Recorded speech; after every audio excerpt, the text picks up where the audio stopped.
Welcome to the Remington podcast, where we take a deep dive into all things ammunition. I'm your host, Audrey Mayes, and today we are at the NRA 2024 show in the Remington booth. I'm joined here today by Jim Curcuruto. You got it. He is the executive director of Outdoor Stewards of Conservation. Thank you for having us. Thank you for coming and being on the show with me. I'm excited to be here. Thank you, Audrey. Yeah, I know it's a crazy show, and I appreciate you taking the time. I wanted to know, what is the Outdoor Stewards of Conservation?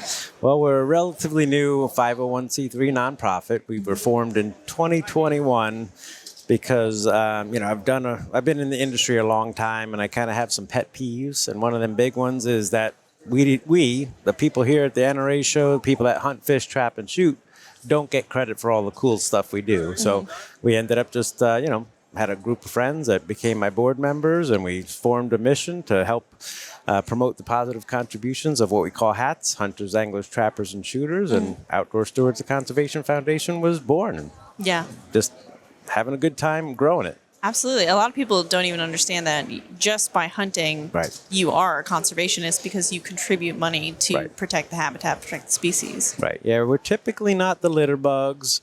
We take care of our own lands and environments because we want healthy land for healthy wildlife populations. Mm-hmm. And we do a lot of cool things like, when we have an extra harvest, we donate that to help feed the hungry in America. Like I said, those hunting licenses, the fishing licenses, the products we buy, the Remington ammo, the Remington firearms, all help support conservation. And it's like $10 million a day, $3.6 billion a year. And there's not a close second place. There's no other group that can say we support conservation the way HATS do. So I want to say thank you to being those HATS for Fun and Conservation. Yeah, I mean, even if you look at hunters who go overseas, like not in America, even you can't bring that meat back. They feed tribes. They feed the local people with that meat. Isn't that correct? Yeah, I'd tell you what, one of the coolest experiences of my life, and I'm old. I always wanted to go to Africa. I have friends that for 15 years been showing me their pictures of their safaris. I'm like, one day I'll do that. So finally last July, I got to do it with one of my board members actually, and went to South Africa on my first African safari. But one of the things that I wanted to do was see where the meat went, right? So we were fortunate enough to have our PHs, our professional hunters, actually were African-American. They're actually from Zimbabwe, one of the few guides that are African-American, and they grew up in the Venda tribe, which, so they knew local tribe members and chiefs and stuff. And I said, can we go donate the meat at one of these? So basically, you harvest an animal and they'll feed the hunters that come in for the camp off of that. You can't get anything better than something that you harvest yourself, of course. And then they'll feed the staff there. They'll feed, their staff's families. And usually they'll donate to local schools and stuff, but they occasionally go to the local tribe. So one evening we went and drove up in the middle of nowhere. I had no idea where we were going. It got dark out and just rolled up. When we got close, we saw people walking down this dirt road with 5-gallon buckets, and when we finally pulled them in with the truck, kind of almost got swarmed. And I was like, what's going on here? People with machetes and stuff. And they were just handing the carcasses down and they're cutting them up and taking them home. And we got to meet with the chief, and he was just so appreciative of that's where they get their red meat, And it's like, people don't understand that. I wish we'd tell those stories because we do so many cool things. Like, really, helping people out that, not only in America are we helping solve the hunger crisis, but you're right, when we go over to Africa and do those safaris, helps out so many people. Yeah, I always say that the whole story matters, from beginning to end. The work we put in, the money we pay for, and then what we do with it afterwards, it all matters, right? Yep. So how did you find yourself in the outdoor space? I guess I got lucky. I grew up hunting and fishing, and I grew up in Putnam County, New York. And my dad was a big outdoorsman, so we probably spent more time outdoors than indoors. Trout fishing, bass fishing. There were no turkeys, in the 70s and 80s around where I was. But then, deer hunting, small game hunting, and all that stuff. And, it just was my lifestyle growing up. But I went to school for business and got out and got a job doing some business and, looking to change jobs. And I was in Connecticut at the time, and there was a company called National Shooting Sports Foundation. I was like, what do they do, right? Sounds cool. And they were like 2 towns over from where I was, and they were looking for a marketing and research person. That's me. And so went in and interviewed with the staff there, and the guy I was interviewing with had a nice buck on the wall, and we talked more about the buck than the job. And it was just like, you're the right guy for the job. I was there 11 years from 2009 to 2021. Did a lot of industry research, and that's where my frustrations started. I was like, man, we do all this cool stuff, but we don't promote it right as much as we should. And NSSF does a good job of that. And Outdoor Stewards is just kind of taking that next step and focusing 100% on conservation and participation. We are big fans of recruiting that next generation of hats, because we know that the current group is kind of aging out, and once we age out, we have to replace ourselves. Not we're not going to inundate the woods. We're not, even DNRs don't want 5% increases, but 1.5% we want a steady increase.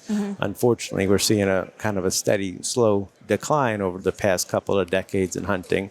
So that's where this new R3 movement, where we recruit new people, we want to retain the ones we have, and maybe reactivate a couple of lapsed ones. So we focus on that as well at Outdoor Stewards. Oh, very cool. What are some missions you do to accomplish that? So we got a couple of programs that we built off of all those cool things. I said we're not litter bugs, right? Hats are typically defenders and cleaners of the environment they're at. And so we did a research study and asked general population and then hats, have you ever cleaned up other people's trash when you're out hunting or fishing? And in Connecticut, you can't go follow a trout stream far enough. You're never going to get away from trash that floats down streams. And we all kind of usually throw some in our pockets or in our fishing vests and take some stuff out. So one of the programs we developed is called Fill a Bag While Filling Your Tag. And we distribute reusable, biodegradable bags to companies like Remington Ammo and Heavy Shot Ammo. So you guys have bought thousands of bags from us, and you hand them out at shows like this to consumers. So when they go out hunting, fishing, trapping, or shooting, they bring along their biodegradable bag, and they'll come across a Mylar balloon or an empty plastic bottle or a styrofoam cup, stop, take it, now get credit for it, and they'll post a picture on their Instagram with their bag and their trash. Hey, I was out trout fishing, I got some trophy trash, I'm taking this out of the woods and waters. Get credit for the cool stuff that you do. You're cleaning the environment. So that's a program we're pretty proud of. We've already distributed over 100,000 biodegradable bags, so we know people are using them. They're posting it to Instagram, and if you follow us on Instagram at Outdoor Stewards, you'll see a lot of those photos. And we definitely appreciate Heavy Shot and Remington being sponsors of that for sure. And then we've got another program that we called Come With, and that's kind of what the terminology is. Hey, you want to come with me when I go fishing? You want to come with me when I go hunting to the range? And that's our recruitment, or that's our R3 program there. Because again, that's the language we all use, and I'm not really good at trying to relay how cool it feels to have somebody hit their first bullseye rather than me hit my 1,000th bullseye. Not that I'm that good of a shot, but anyway, or catch their first fish or harvest their first animal. The reaction is always the same. They turn around and the biggest smile, and it doesn't matter if they're 10 or 60, they're so excited that they have learned this new skill. And that makes me feel 100 times better than catching my 1,000th largemouth bass. I just took somebody out from my neighborhood that has expressed an interest in fishing. I was like, come on with me, come with.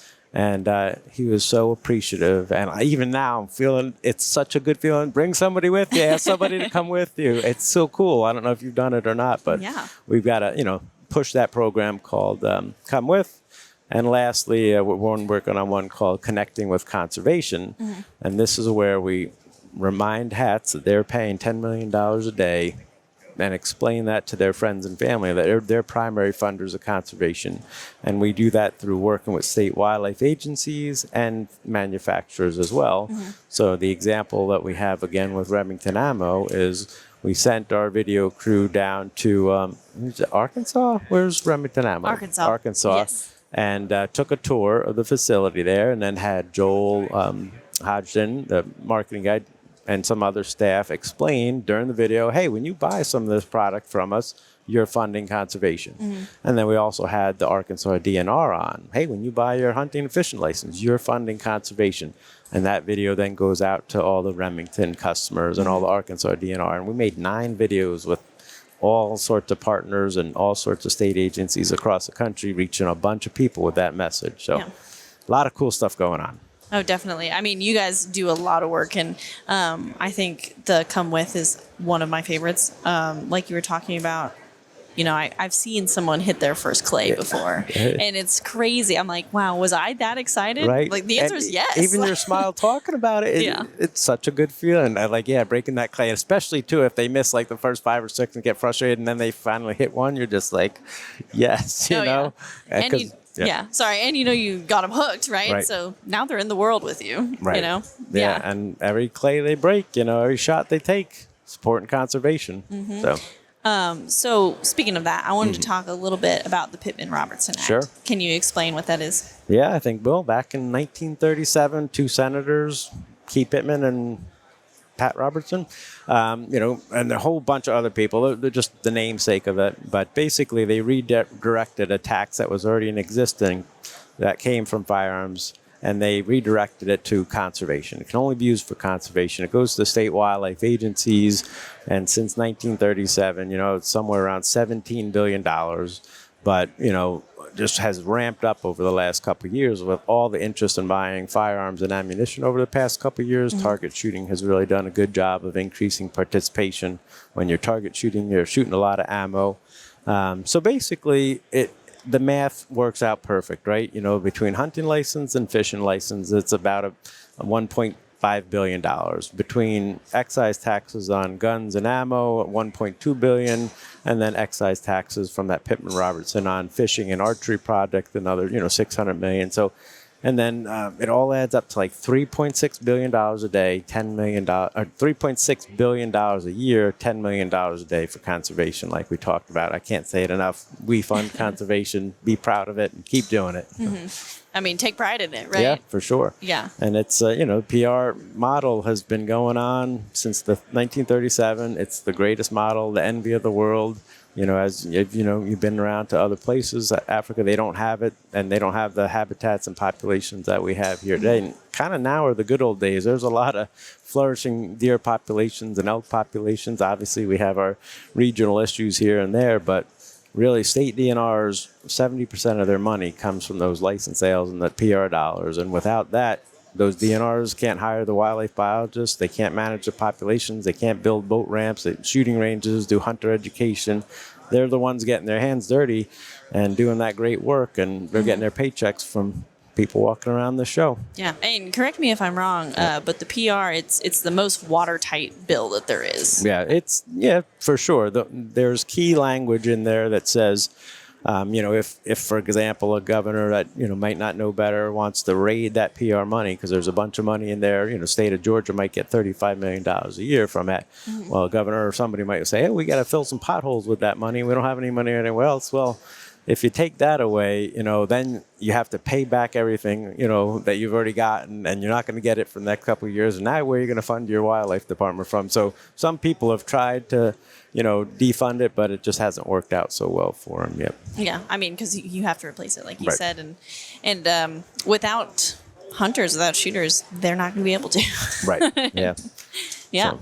That's really awesome.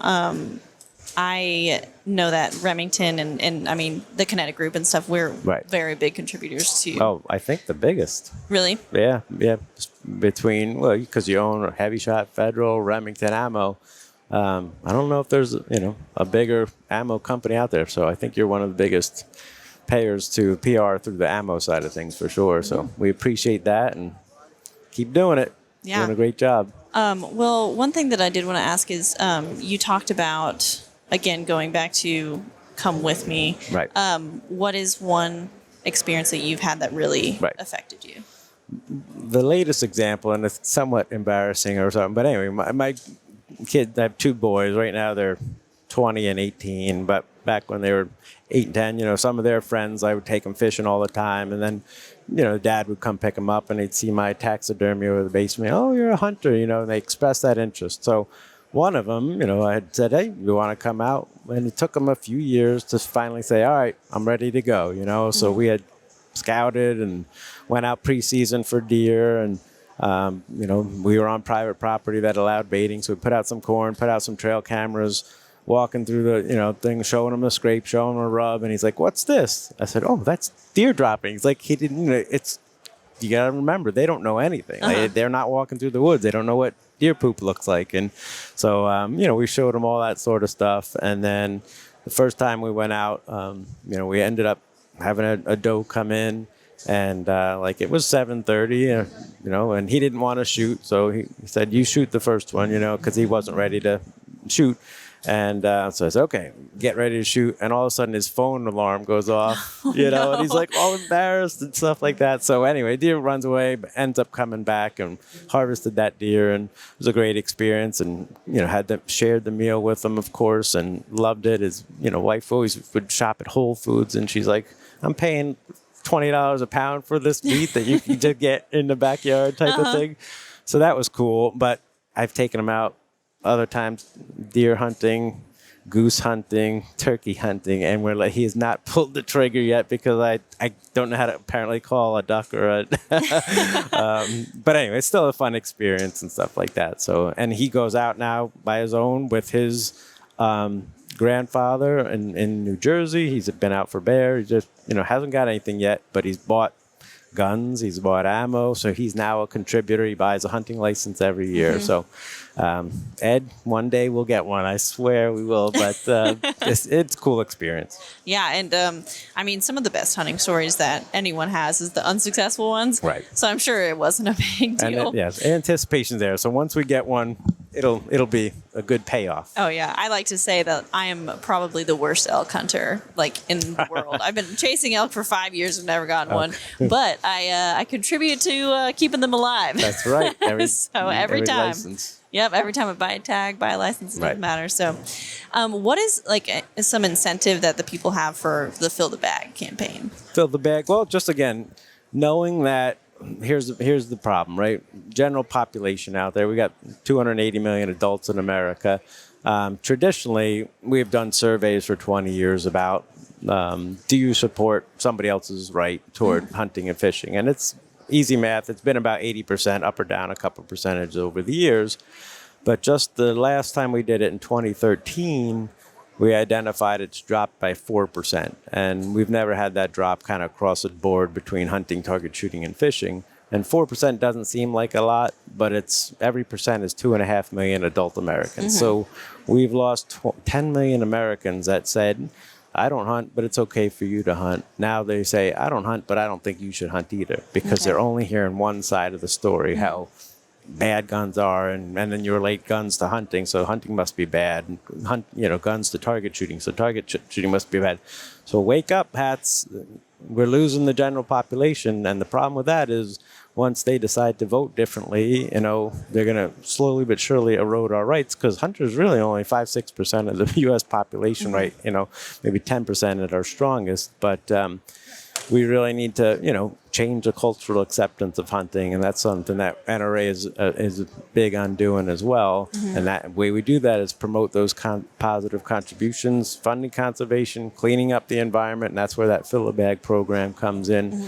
And then, just bringing in that next generation. Yeah, especially with the uprise of ballot box biology and all that. Exactly, we have to get people on our side. And you want to educate yourself, because that's, very important, that ballot box biology. Right now, state fish and wildlife agencies have the power to manage wildlife populations by populations, not by an individual loon or duck or whatever the case may be. So right now there's a lot of anti-hunting groups out there that are changing regulations every day. They're trying to do it by ballot box initiative.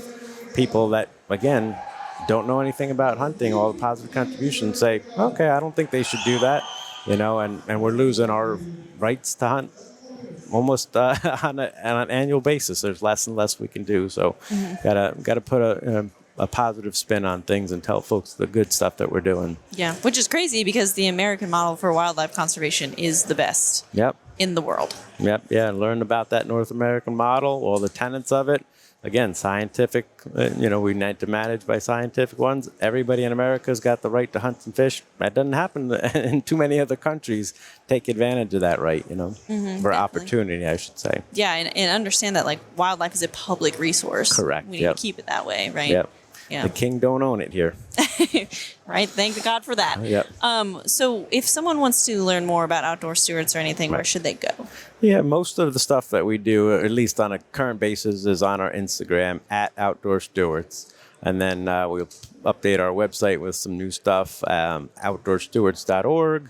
And then we've got about 20 videos, all those connecting with conservation videos and some hunting videos on our YouTube channel. And you just go on YouTube and search Outdoor Stewards, a Conservation Foundation. So we got a couple cool things coming up. A big public service announcement in the summer of 2024. We'll be releasing that on how conservation is funded, and that'll go through 11,000 radio and TV stations through public service announcements. Supposed to have a big reach. First time we're reaching the general population with that, again, to help change that cultural acceptance. So watch for those, and if you see them, we'll post them on our website. You can use them, put them on your own Facebook pages, or if you have a company newsletter, use them as you see fit, because we want as many people to understand what we're doing as possible. Yeah. Well, thank you so much for meeting with me today. I really appreciate it. Yeah, it was great. My legs needed the rest, and I appreciate, letting me help babble on here and talk about all the cool things that hats do, and hopefully people get it and spread the word. Join in, right? Yep. Yeah. Well, there you have it, guys. Remington is on the rise. Like, comment, subscribe, and be sure to share this podcast with your hunting or shooting buddies. If you want to contact me or Jim here, you can email me at podcast@remington.com. Thanks for listening.